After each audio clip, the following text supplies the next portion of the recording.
Hi friends, ನಿಮ್ಮೆಲ್ಲರಿಗೂ ಕೂಡ ನಿಮ್ಮದೇ ಆಗಿರ್ತಕ್ಕಂಥ ಯೂಟ್ಯೂಬ್ ಚಾನಲ್ ಸ್ಟಡಿ ವಿತ್ ಪರಶುರಾಮ್ಗೆ ಸ್ವಾಗತ ಅಂತ ಹೇಳ್ತಾ 10ನೇ ತರಗತಿ ಪ್ರಥಮ ಭಾಷೆ ಕನ್ನಡದಲ್ಲಿ FA1 ಸಾಧನಾ ಪರೀಕ್ಷೆಯ ಸೆಟ್ 2ರಲ್ಲಿರ್ತಕ್ಕಂಥ ಪ್ರಶ್ನೆ ಪತ್ರಿಕೆ ಇದಾಗಿದೆ. ಓಕೆ, ಆಲ್ರೆಡಿ ನಾನು ನಿಮಗೆ ಸೆಟ್ 1 ಕ್ವಶನ್ ಪೇಪರ್ ಹಾಕಿದ್ದೀನಿ, ತಪ್ಪದೇ ನೋಡಿ. ಮತ್ತು ನಿಮ್ಮ FA1ಗೆ ಬರ್ತಕ್ಕಂಥ ಮೋಸ್ಟ್ ಎಕ್ಸ್ಪೆಕ್ಟೆಡ್ ಅತಿ ಸಂಭವನೀಯ ಪ್ರಶ್ನೆಗಳ ವಿಡಿಯೋಗಳನ್ನು ಹಾಕಿದ್ದೀನಿ.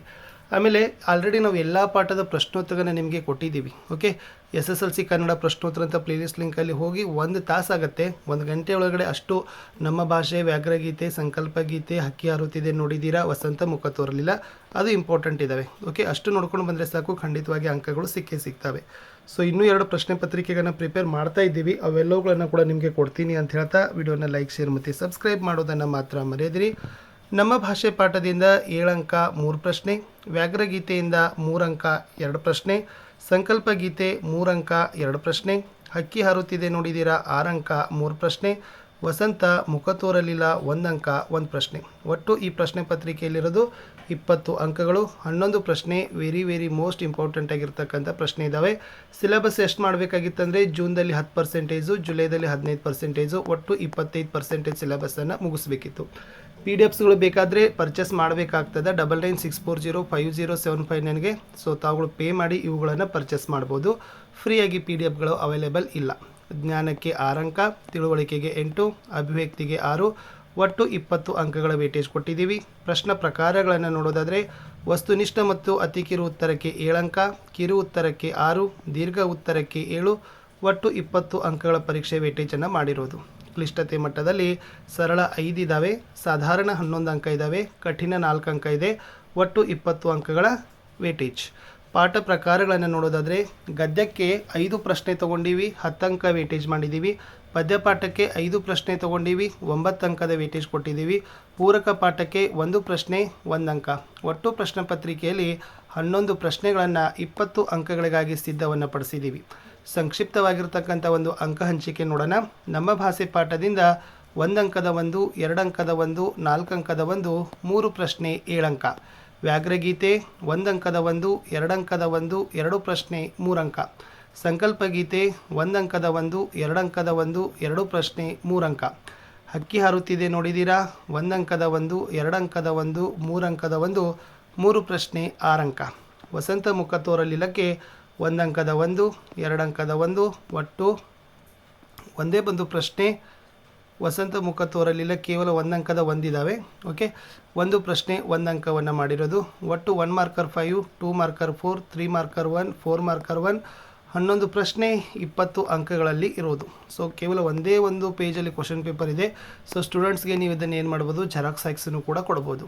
ಎಸ್, ಪ್ರಥಮ ಸಾಧನಾ ಪರೀಕ್ಷೆ FA1 ಜುಲೈ 2026, ಮಾದರಿ ಉತ್ತರಗಳು. ತರಗತಿ 10, ವಿಷಯ ಪ್ರಥಮ ಭಾಷೆ ಕನ್ನಡ, ಅಂಕಗಳು 20, ಸಮಯ 40 ನಿಮಿಷ.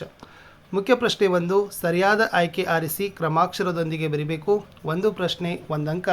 ಕನ್ನಡ ವರ್ಣಮಾಲೆಯಲ್ಲಿರುವ ಮಹಾಪ್ರಾಣಾಕ್ಷರಗಳ ಸಂಖ್ಯೆ A5, B7, C13, D10. ಸರಿಯಾದ ಉತ್ತರ ಮಹಾಪ್ರಾಣಾಕ್ಷರಗಳ ಸಂಖ್ಯೆ 10. 5 ಅಂತಕ್ಕಂಥದ್ದು ಅನುನಾಸಿಕ, 7 ಅನ್ನೋದು ದೀರ್ಘ, 13 ಅನ್ನೋದು ಸ್ವರಗಳ ಸಂಖ್ಯೆ. ಇನ್ನು ಸಂಬಂಧೀಕರಣದಲ್ಲಿ 2 ಪ್ರಶ್ನೆಗಳನ್ನು ಕೊಟ್ಟಿದ್ದೀವಿ. ಪ್ರತಿ ಸರಿಯಾದ ಉತ್ತರಕ್ಕೆ 1 ಅಂಕ, 2 ಪ್ರಶ್ನೆ 2 ಅಂಕ. ಊರಲ್ಲಿ ಅನ್ನೋದು ಸಪ್ತಮಿ ಆದರೆ ಊರನ್ನು ಅನ್ನೋದು ಡ್ಯಾಶ್ ಅಂತ ಕೊಟ್ಟಿದ್ರು. ಸೊ ಊರನ್ನು ಅಂತಕ್ಕಂಥದ್ದು ಏನಪ್ಪ ಅಂತಂದರೆ ಅದು ಬಂದುಬಿಟ್ಟು ಪ್ರಥಮ, ದ್ವಿತೀಯ ಅನ್ನು ಅಂತ ಬರ್ತದೆ, ಅನ್ನು ಅಂತ ಬರಿಬೇಕು. ಇನ್ನು ನದಿ ಅನ್ನೋದು ರೂಢನಾಮ ಆದರೆ ವಿಜ್ಞಾನಿ ಅನ್ನೋದು ಏನು ಅಂತ ಕೇಳಿದ್ದಾರೆ. ಸೊ ನದಿ ರೂಢನಾಮ ಆದರೆ ವಿಜ್ಞಾನಿ ಅಂತಕ್ಕಂಥದ್ದು ಏನಪ್ಪ ಅಂದರೆ ಅನ್ವರ್ಥನಾಮ, ಅರ್ಥಕ್ಕನುಗುಣವಾಗಿ ಅರ್ಥವನ್ನು ಕೊಡ್ತಕ್ಕಂಥ ಒಂದು ಪದ. 1 ಅಂಕದ 2 ಪ್ರಶ್ನೆಗಳಿದ್ದಾವೆ. ಪ್ರತಿ ಸರಿಯಾದ ಉತ್ತರಕ್ಕೆ 1 ಅಂಕ, 2 ಪ್ರಶ್ನೆ 2 ಅಂಕ. ಹಕ್ಕಿ ಯಾವ ವೇಗದಲ್ಲಿ ಹಾರುತ್ತಿದೆ ಅಂತ ಕೇಳಿದ್ದಾರೆ. ಇಲ್ಲಿ ಹಕ್ಕಿ ಕಣ್ಣು ತೆರೆದು ರೆಪ್ಪೆ ಮುಚ್ಚೋದರೊಳಗೆ ಗಾವುದ ರೀತಿಯಲ್ಲಿ ವೇಗವಾಗಿ ಹಾರುತ್ತಿದೆ ಅಂತ ಬರಿಬೇಕು. ಪ್ರಶ್ನೆ 5, ವಸಂತ ಮುಖ ಯಾರಿಗೆ ತೋರಲಿಲ್ಲ? ಉತ್ತರ ಕಮ್ಮಾರ, ಕುಂಬಾರ, ನೇಕಾರ ಮತ್ತು ಕೇರಿಯ ಮಾರ ಇವರಾರಿಗೂ ಕೂಡ ವಸಂತ ಮುಖ ತೋರಲಿಲ್ಲ. ಇನ್ನು 2 ಅಂಕದ 2 ಪ್ರಶ್ನೆಗಳಿದ್ದಾವೆ. 2-3 ವಾಕ್ಯದಲ್ಲಿ ಉತ್ತರಗಳನ್ನು ಕೊಡಬೇಕು. ಪ್ರತಿ ಸರಿಯಾದ ಉತ್ತರಕ್ಕೆ 2 ಅಂಕ, 2 ಪ್ರಶ್ನೆ 4 ಅಂಕ. ಪ್ರಶ್ನೆ 6, ಆಂಗ್ಲ ಭಾಷೆ ವಿಶ್ವವ್ಯಾಪಿಯಾಗಲು ಕಾರಣವೇನು ಅಂತ ಇತ್ತು. ಇಲ್ಲಿ ದೇಶ ವಿದೇಶಗಳ ಭಾಷೆ ಹಾಗೂ ಸಾಹಿತ್ಯ ಸಂಸ್ಕೃತಿಯನ್ನು ಆಂಗ್ಲ ಪಂಡಿತರು ಮುಕ್ತ ಮನಸ್ಸಿನಿಂದ ಅಭ್ಯಸಿಸ್ತಾರೆ. ತನ್ಮೂಲಕ ತಮ್ಮ ಭಾಷೆ ಮತ್ತು ಸಾಹಿತ್ಯವನ್ನು ಹಿಗ್ಗಿಸ್ತಾರೆ, ಅರಳಿಸ್ತಾರೆ. ಎಲ್ಲಕ್ಕೂ ಮೇಲಾಗಿ ಮಹಾಮೇಧಾವಿಗಳು ತಮ್ಮ ಆಶೆ, ಆಕಾಂಕ್ಷೆ, ವಿಚಾರ ಮುಂತಾದವನ್ನು ಆ ಭಾಷೆಯ ಮುಖಾಂತರವಾಗಿಯೇ ಹೇಳಬೇಕೆಂಬ ಉಜ್ವಲ ಅಭಿಮಾನವುಳ್ಳವರಾಗ್ತಾರೆ. ಆಂಗ್ಲ ವಿಜ್ಞಾನಿಗಳು, ರಾಜಕಾರಣಿಗಳು, ಅರ್ಥಶಾಸ್ತ್ರಜ್ಞರು ಹೀಗೆ ಎಲ್ಲರೂ ತಮ್ಮ ಭಾಷೆಯನ್ನೇ ಬಳಸಿದುದರ ಪರಿಣಾಮವಾಗಿ ಆಂಗ್ಲ ಭಾಷೆ ಅದು ವಿಶ್ವವ್ಯಾಪಿಯಾಗಿ ಬೆಳೀತು ಅಂತ ಬರಿಬೇಕು. ಪ್ರಶ್ನೆ 7. ಹೊಸ ಭರವಸೆಗಳನ್ನು ಮೂಡಿಸಿ ಯಾವುದರ ನಡುವೆ ಸೇತುವೆಯಾಗಬೇಕಿದೆ? ಉತ್ತರ: ಭಾಷೆ, ಜಾತಿ, ಮತಧರ್ಮಗಳ ಭೇದಭಾವದಿಂದ ಮನುಜರ ನಡುವೆ ಅಡ್ಡಗೋಡೆಗಳು ನಿರ್ಮಾಣವಾಗಿವೆ. ಸ್ನೇಹ, ಪ್ರೀತಿ, ನಂಬಿಕೆಯ ಮೂಲಕ ಮನುಜರ ನಡುವಿನ ಈ ಅಡ್ಡಗೋಡೆಗಳನ್ನು ಕೆಡವಬೇಕು. ಬದುಕಿನಲ್ಲಿ ಹೊಸ ಭರವಸೆಗಳನ್ನು ಮೂಡಿಸಿ ಮನುಜರ ನಡುವೆ ಸೇತುವೆಯಾಗಬೇಕಿದೆ ಅಂತ ಬರೆದ್ರೆ ಸಾಕು. ಪದ್ಯ ಪೂರ್ಣ ಮಾಡಬೇಕು. 2 ಅಂಕ ಇತ್ತು. ಸೊ ವೆರಿ ಸಿಂಪಲ್ ಇದೆ. ನೀಲಮೇಘಮಂಡಲದಿಂದ ಹಿಡಿದು ಕಣ್ಣಾವರೆಗೆ ಇದೆ. ಆನ್ಸರ್: ನೀಲಮೇಘಮಂಡಲ ಸಮಬನ್ನ, ಮುಗಿಲಿಗೆ ರೆಕ್ಕೆಗೊಡೆದವು ಅನ್ನ, ಚಿಕ್ಕೆಯ ಮಾಲೆಯ ಸೆಕ್ಕಿಸಿಕೊಂಡು ಸೂರ್ಯಚಂದ್ರರನ್ನು ಮಾಡಿದೆ ಕಣ್ಣ, ಹಕ್ಕಿ ಹಾರುತ್ತಿದೆ ನೋಡಿದ್ದೀರಾ ಅಂತಕ್ಕದ್ದನ್ನು 2 ಅಂಕಕ್ಕೆ ನಾವೇನು ಮಾಡಿತ್ತು ಕೊಟ್ಟಿತ್ತು. ಮುಂದಿನ ಪ್ರಶ್ನೆ ವೆರಿ ಮೋಸ್ಟ್ ಇಂಪಾರ್ಟೆಂಟ್. ಸಾಹಿತಿಯ ಜನ್ಮಸ್ಥಳ, ಕಾಲ, ಕೃತಿ ಮತ್ತು ಪ್ರಶಸ್ತಿಗಳನ್ನು ವಾಕ್ಯ ರೂಪದಲ್ಲಿ ಬರೀಬೇಕು. ಒಂದು ಪ್ರಶ್ನೆ 2 ಅಂಕ. A.N. ಮೂರ್ತಿರಾವ್. ಉತ್ತರ: A.N. ಮೂರ್ತಿರಾವ್ ಸಾಮಾನ್ಯ ಶಕ 1900 ಮಂಡ್ಯ ಜಿಲ್ಲೆಯ ಅಕ್ಕಿ ಹೆಬ್ಬಾಳಿನಲ್ಲಿ ಜನಿಸಿದರು. ಶ್ರೀಯುತರು ಹಗಲುಗನಸುಗಳು, ಅಲೆಯುವ ಮನ, ಅಪರ ವಯಸ್ಕನ ಅಮೆರಿಕ ಯಾತ್ರೆ, ಮಿನುಗು ಮಿಂಚು, ಪೂರ್ವ ಸೂರಿಗಳೊಡನೆ, ಚಂಡಮಾರುತ ಮೊದಲಾದ ಕೃತಿಗಳನ್ನು ರಚಿಸಿದ್ದಾರೆ. ಇವರಿಗೆ ಕೇಂದ್ರ ಸಾಹಿತ್ಯ ಅಕಾಡೆಮಿ ಪ್ರಶಸ್ತಿ, ಪಂಪ ಪ್ರಶಸ್ತಿ, ಗೌರವ ಡಿಲೀಟ್ ಪ್ರಶಸ್ತಿಗಳನ್ನು ನೀಡಿ ಗೌರವಿಸಿದೆ ಅಂತ ಬರೆದ್ರೆ ಸಾಕು.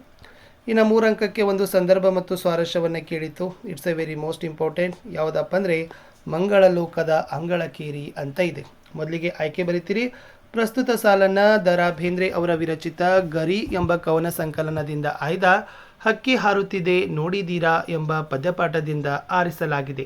ಸಂದರ್ಭ: ಕವಿ ದ ರಾ ಬೇಂದ್ರೆಯವರು ಚಲನಶೀಲವಾದ ಕಾಲದ ಗತಿಯನ್ನು ಹಾರುವ ಹಕ್ಕಿಗೆ ಸಮೀಕರಿಸಿ ವರ್ಣಿಸುತ್ತಾ, ಕಾಲದ ಓಟದಲ್ಲಿ ಬೆಳ್ಳಿ ಅಂದರೆ ಶುಕ್ರ ಗ್ರಹವು ಮನುಷ್ಯನಿಗೆ ಕೇವಲ ಬೆಳ್ಳಿಯಾಗಬಹುದು, ಚಂದ್ರಲೋಕವು ಬರೀ ಊರಾಗಬಹುದು, ಹಾಗೂ ಮಂಗಳ ಲೋಕವು ಭೂಮಿಗೆ ಬರೀ ಅಂಗಳವಾಗಬಹುದು. ಈ ಆಕಾಶಕಾಯಗಳು ಮಾನವನಿಗೆ ಆಡಲು, ಹಾಡಲು ಮತ್ತು ಹಾರಾಡಲು ಅಂಗಳ ಆಗಬಹುದು ಎಂದು ತಿಳಿಸುವ ಸಂದರ್ಭದಲ್ಲಿ ಈ ಮಾತನ್ನು ಹೇಳುತ್ತಾರೆ. ಸ್ವಾರಸ್ಯ: ಮಾನವನು ಭೂಮಿಯಿಂದ ಇತರ ಗ್ರಹ ಉಪಗ್ರಹಗಳಿಗೆ ಸಂಚರಿಸಬಹುದಾದ ದಾರ್ಶನಿಕ ಮುನ್ನೋಟ, ಮಾನವ ಪ್ರಪಂಚದಲ್ಲಾಗುವ ವೈಜ್ಞಾನಿಕ ವೈಚಿತ್ರ ವಿಸ್ಮಯದ ಸ್ವಾರಸ್ಯ ಈ ಮಾತಿನಲ್ಲಿ ಸ್ಪಷ್ಟವಾಗಿ ವ್ಯಕ್ತಗೊಂಡಿದೆ. ಲಾಸ್ಟ್ 4 ಅಂಕದ ಪ್ರಶ್ನೆ ನಮ್ಮ ಭಾಷೆಯಿಂದ ಕೇಳಿತು. ಕನ್ನಡ ಭಾಷೆ ಸಮೃದ್ಧವಾಗಿ ರೂಪುಗೊಂಡ ಬಗ್ಗೆ ಹೇಗೆ ವಿವರಿಸಿರಿ? ಉತ್ತರ: ಕನ್ನಡ ಭಾಷೆ ಹಾಗೂ ಸಾಹಿತ್ಯಕ್ಕೆ ಸುಮಾರು 2000 ವರ್ಷಗಳ ಇತಿಹಾಸವಿದೆ. ಅದು ಇತರ ಭಾಷೆ, ಸಾಹಿತ್ಯ, ಸಂಸ್ಕೃತಿಯಿಂದ ಪ್ರಭಾವಿತರಾದರೂ ದೇಸೀಯತೆಯನ್ನು ಬಿಟ್ಟಿಲ್ಲ. ಸ್ವತಂತ್ರವಾಗಿ ಬೆಳೆದು ಬಂದಿದೆ. ವೈದಿಕ ಹಾಗೂ ಜೈನ ಧಾರ್ಮಿಕ ತತ್ವಗಳನ್ನು ಕನ್ನಡದಲ್ಲಿ ವಿವರಿಸಬೇಕೆಂಬ ಅಭಿಲಾಷೆಯಿಂದ ಅನೇಕ ಪಂಡಿತರು ಉತ್ತಮ ಕಾವ್ಯಗಳನ್ನು ರಚಿಸಿದರು. ಅನೇಕ ಕವಿಗಳು ಕನ್ನಡ ಅಭಿವೃದ್ಧಿ ಹೊಂದಬೇಕಾದರೆ ಕನ್ನಡ ಪದಗಳ ಬಳಕೆ ಹೆಚ್ಚಾಗಬೇಕೆಂದು ಸಾರಿದ್ದಾರೆ. ಅಂಥವರ ವಾಣಿಯಿಂದ ಕನ್ನಡದ ವೀಣೆ ಮೃದು ಮಧುರವಾಗಿ ಮಿಡಿಯಿತು. ಮುಂದೆ ಬಸವೇಶ್ವರ, ಅಲಮಪ್ರಭುಗಳಂಥ ಶರ್ವರೆಣ್ಯರು, ಚಾಮರಸ ಕುಮಾರವ್ಯಾಸರಂಥ ಕವಿಪುಂಗವರು, ಪುರಂದರದಾಸ, ಕನಕದಾಸರಂಥ ದಾಸಶ್ರೇಷ್ಠರು ಸುಲಭ ಮಾರ್ಗವನ್ನೇ ತುಳಿದರು. ತಮ್ಮ ತಮ್ಮ ಅನುಭವ ಸಾರವನ್ನು ಸುಲಭವೂ ಸುಂದರವೂ ಸಹಜವೂ ಆದ ಮಾತುಗಳಿಂದ ಹೃದಯ ಮುಟ್ಟುವಂತೆ ಅಭಿವ್ಯಕ್ತಪಡಿಸಿದರು. ಸಂಸ್ಕೃತ, ಪ್ರಾಕೃತ ಭಾಷೆಗಳಿಂದ ಅನೇಕ ಶಬ್ದಗಳನ್ನು ಕನ್ನಡ ತನ್ನಲ್ಲಿ ಅಳವಡಿಸಿಕೊಂಡಿದೆ. ಮಹಮ್ಮದಿಯರ ಆಳ್ವಿಕೆಯ ಅವಧಿಯಲ್ಲಿ ಪರ್ಷಿಯನ್ ಭಾಷೆಯಿಂದ ಅನೇಕ ಶಬ್ದಗಳು ಕನ್ನಡಕ್ಕೆ ಬಂದಿವೆ. ಅಸಂಖ್ಯಾತ ಇಂಗ್ಲಿಷ್ ಶಬ್ದಗಳು ಕನ್ನಡದ ಉಡುಪನ್ನು ಧರಿಸಿ ಒಳಗೆ ಬಂದು ಬಿಟ್ಟಿವೆ. ಸ್ವಾಭಾವಿಕವಾಗಿ ಗಡಿ ಜನರ ವ್ಯವಹಾರ ಸಂಪರ್ಕಗಳಿಂದ ನೆರೆ ಮಾತುಗಳಲ್ಲಿ ಈ ಕೊಡುಗೆ ನಡೆಯುತ್ತಲೇ ಇದೆ. ಇದರಿಂದ ಕನ್ನಡವು ಅದರ ನೇರ ನುಡಿಗಳು ಪರಸ್ಪರ ಎರವುಗಳಿಂದ ಅಭಿವೃದ್ಧಿ ಹೊಂದುತ್ತಲಿವೆ. ಭಾಷೆಯಲ್ಲಿದ್ದ ಸಾಮಗ್ರಿಯನ್ನೇ ಉಪಯೋಗಿಸಿಕೊಂಡು ಭಾಷಾಭಿವೃದ್ಧಿಯನ್ನು ನುಡಿಗಟ್ಟುಗಳು ಮಾಡುತ್ತವೆ. ಇವೇ ಮೊದಲಾದ ವಿಧಾನಗಳಿಂದ ಕನ್ನಡ ಭಾಷೆ ಹದಗೊಂಡು ಸಮೃದ್ಧವಾಗಿ ರೂಪುಗೊಂಡಿದೆ ಅಂತ ಬರೆದ್ರೆ ಸಾಕು. ಇಷ್ಟಿತ್ತು ಈ ವಿಡಿಯೋದಲ್ಲಿ ಅಂತ ಹೇಳ್ತಾ ಸಿಗ್ತೀನಿ ಇನ್ನೂ ಹೊಸ ಪ್ರಶ್ನೆ ಪತ್ರಿಕೆಗಳೊಂದಿಗೆ. Good luck.